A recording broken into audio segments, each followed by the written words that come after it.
6-man armed gang abducted an oil magnate from its drainage sites in Ajah, Lagos, taking him away via waterways. The victim's family raised and paid a ransom of $300, an additional 100,000 naira to secure his release. 3 of the kidnappers, Ajah Ikusan, Tosinoke, and Oluwabami Yusuf, were later arrested. Tosinoke, also known as Old Soldier, expressed deep regret for his involvement in the crime, stating in a video that he was unsure how to end up joining the gang and use his share of the ransom for his children's education and household expenses. He speculated that he might have been bewitched into participating in the crime. They gave me $1,700, and when I exchanged it at the bureaus de change, I received 1.8 million. I used part of it for my children's school fees, feeding, and saved the rest in my account. I regret getting involved in this. I am not even sure if I was bewitched into joining them. I don't understand how I became a part of this. I honestly regret getting myself involved in this, OK said. Even my family members questioned my involvement because they knew I had never been involved in anything like this before. I used to work as an agent for police in Zone 2. What could have driven me to participate in something like this? I am reading this. I am so shocked. I'm reading and I am not understanding. A man has been kidnapping for years, and he used to work as an inspector in police zone 2 and as an agent for police in zone 2. And you come home with a huge amount of money. Your family didn't ask you, where did you get this kind of money from? So I was thinking, this is me thinking in my head, that kidnappers do not have families, in the sense that, their own children. Because if you are comfortable detaining another person's child, and you have children, another person's mother, and you have a mother, another person's father, and you do have a father, and you are not feeling it, I am wondering if they do not have family. And he is even comfortable telling us that he uses the money to pay his children's school fees. You keep another person's child in detention, and you got the money to pay another person's school fees. I just want to ask, what do you think about this man's, should I call it analysis? Because he's saying that he doesn't know how he got there, whether he was being bewitched.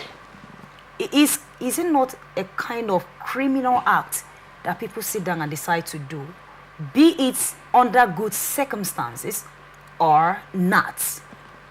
I'm surprised that he has not called Satan. That devil push him to do it, because that's what people do. Maybe devil was sleeping that very day. Okay, and his friends pushed him to do it. He got the money and he paid for school fees. He fed his children. So maybe he can also kill somebody because he wants to eat meat. You know, actions, whatever what is done is justified because of what it served to the person who did it.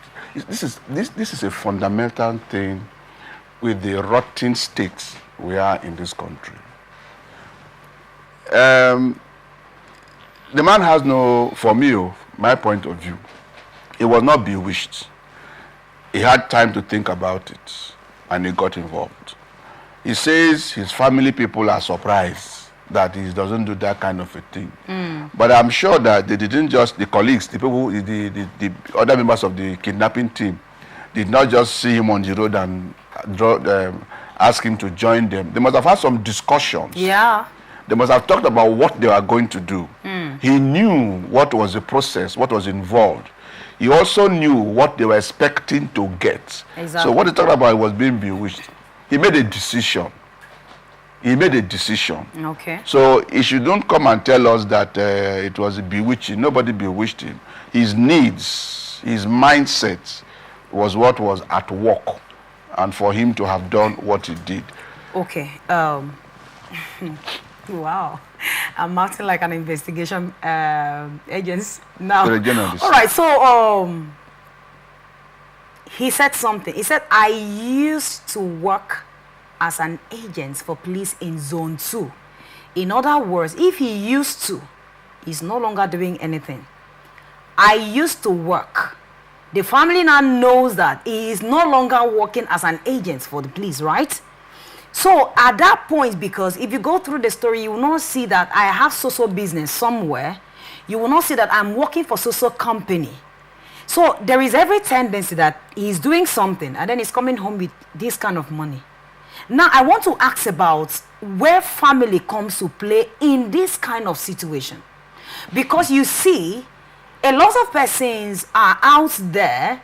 You see them getting a kind of beautiful flashy cars. They live in a very expensive apartment. And the family are so comfortable with the kind of lifestyle they are living. So flashy. Nobody is asking, how did you get this? What do you think? Do you think that the family is a major fuel engineering these crimes in our community, in our society? Well, to an extent, approval from family members will encourage anybody to continue to do whatever he or she is doing. If you get a negative response, you start to do something and there are questions, your significant others begin to ask you and query you, it will of course cause you to want to probably look back at what you are doing, check yourself and probably say, no, maybe I shouldn't do this thing because it's no good. But if there is no such thing, it will encourage the person. Nevertheless, I want to also say that if somebody tells me something, for example, I come home and somebody in my family tells me that there was a quarrel, there was a fight, and there was this and there was that, and I get involved with it. In the process, I kill somebody. I'm the one that will address that situation. It's not the family members. Okay. So even if you are told something, that you decide to act on it, it's your decision. So family members may encourage, family members may refuse to condemn what is wrong, but you also as the individual, I think he's the one that's been arrested now. Is it family members? He's the one telling us that he did this, he did that. So it is not really a case of, we shouldn't be shifting, everyone should be, let us take responsibility. Let's take responsibility for our lives, for our actions, for our decisions. You hear so many things. Do you act on everything that you hear? You don't. So we should also encourage individuals to... But when it has to do with family?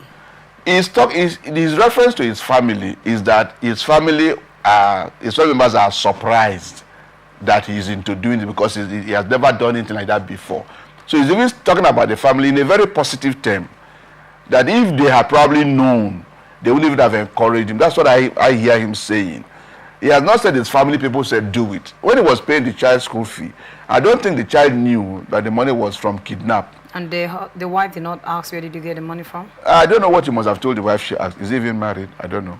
How did you have children without wife? We have single fathers, like single mothers. So yeah, he was under probably, I'm just saying, I'm not him. Maybe there was some stress. When we talk about the economy, or talk about the stress in the economy, I'm not justifying him. Is that an excuse for this kind of crime to take place? I'm not saying that. What I'm saying is that even in the midst of that, every one of us should take responsibility of his or her actions. We should recognize the fact that when we do things, consequences come to us. Okay. It's choices and consequences. Yeah, he chose to get involved. Now he's facing the consequence. But Mr. Samuel, why do you think so far the police, the security agencies have been able so far at least to get some of these people involved in kidnapping, but the more they get them arrested, the more it's on the increase? What is the problem? Why is it not decreasing after they have been able to arrest this quite number of persons? Very simple. Okay. Hunger. The need to satisfy financial pressures. The need to satisfy the demands that they have. I've had an experience sometime, you know, in my field as a drug person. I've met somebody who was slicing drugs for marketing. And I told him, I said, this thing you are doing, don't you know that it is bad, that it destroys lives? He said he knows. But what is he going to do? He needs to have something to do. Do I want him to go and carry a gun? In other words, if he does not do this to get money, his other options to go and be an armed robber. He needs to have money. I'm not justifying it. What I'm saying is that is the thinking. You know, there is this thing about a person's morality, a person's what you see life to be about, a person's perception. You know, what is important? Values. Okay, that's the word. Values. A person's values. So much so that even when you are under pressure, you will say, I do this, I don't do this. But when we are in a situation where it is becoming difficult for people to be able to say, I don't do this because of the pressures of life, these things can begin to happen. The man is saying, they'll be surprised that I'm even involved with this. I've never done this before. I don't even know how I got there. Because probably 6 months, 1 year, 3 years ago, he wouldn't even think of this. There will be no bewitching. Maybe 5 years ago, he wouldn't even think of this. Well, anytime they arrest them, it's always their first time. Well, I don't think so. They can say so to the press.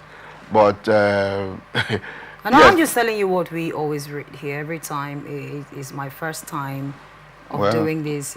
I mean, it's always their first time. I don't think if you drink poison for the first time, you will not die. So first time is no excuse. It's choices and consequences.